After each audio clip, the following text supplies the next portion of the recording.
Anda pasti sering lihat kan, seorang anak kecil asyik dengan layarnya. Pemandangan yang udah biasa banget.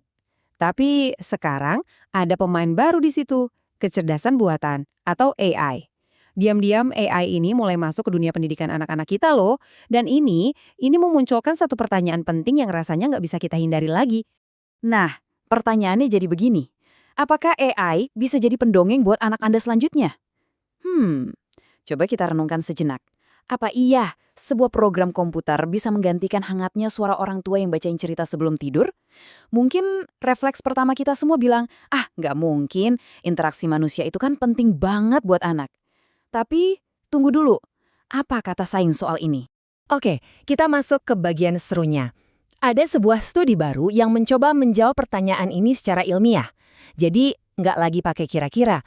Para peneliti ini merancang sebuah eksperimen yang menurut saya cerdas banget. Tujuannya untuk benar-benar mengintip ke dalam otak anak-anak dan melihat apa sih yang terjadi waktu mereka belajar dari manusia lawan AI. Jadi begini, desain eksperimennya keren banget. Mereka mengambil 80 anak PK, lalu dibagi jadi 4 kelompok. Nah, semua kelompok ini nonton video orang yang lagi bacain cerita. Ceritanya sama persis. Bedanya di mana? Di gurunya.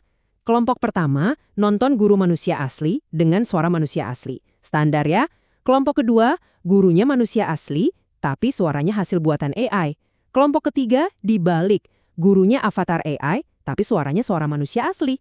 Dan yang terakhir, kelompok keempat, ini yang paling futuristik. Gurunya avatar AI, suaranya juga suara AI. Lengkap. Supaya adil, ini yang menarik. Avatar AI-nya itu bukan dibuat dari nol loh, tapi dibuat dari foto guru manusia yang asli. Jadi wajahnya sama. Mereka pakai teknologi canggih buat bikin foto itu seolah-olah hidup dan ngomong dengan gerakan bibir yang sinkron sama suaranya, entah itu suara manusia asli atau suara AI. Dan ini bukan sekedar observasi biasa ya. Ini benar-benar penelitian yang serius. Semua anak baca buku yang sama. Judulnya Pohon Bengkok.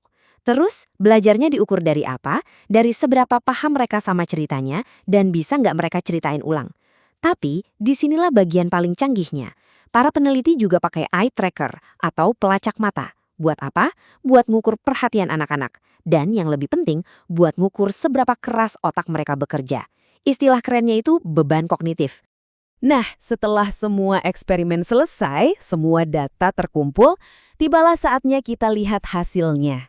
Pertarungan antara manusia melawan mesin. Apa ya yang mereka temukan? Siap-siap karena hasilnya mungkin bakal bikin Anda kaget. Ini dia pertanyaan besarnya. Jadi, dari keempat guru tadi, mana yang paling jago ngajar? Apakah guru yang 100% manusia?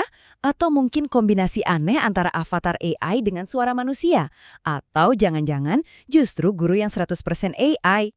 Jawabannya, ternyata semuanya sama baiknya. Luar biasa kan? Hasil utama dari penelitian ini nunjukin kalau nggak ada perbedaan yang berarti secara statistik di antara keempat kelompok itu. Intinya, anak-anak belajar sama banyaknya, nggak peduli siapa atau apa yang jadi guru mereka. Kalau kita lihat datanya, skor pemahaman bacaan rata-rata untuk setiap kelompok itu hampir identik, mirip banget. Jadi mau gurunya 100% manusia, 100% AI, atau campuran keduanya, hasilnya sama aja. Anak-anak bisa menyerap ceritanya sama baiknya. Oke. Jadi hasil belajarnya sama. Sampai sini kita sepakat. Tapi mungkin ada pertanyaan lain di benak Anda. Jangan-jangan guru AI ini bikin otak anak-anak kerja lebih keras. Bikin mereka bingung atau terganggu gitu.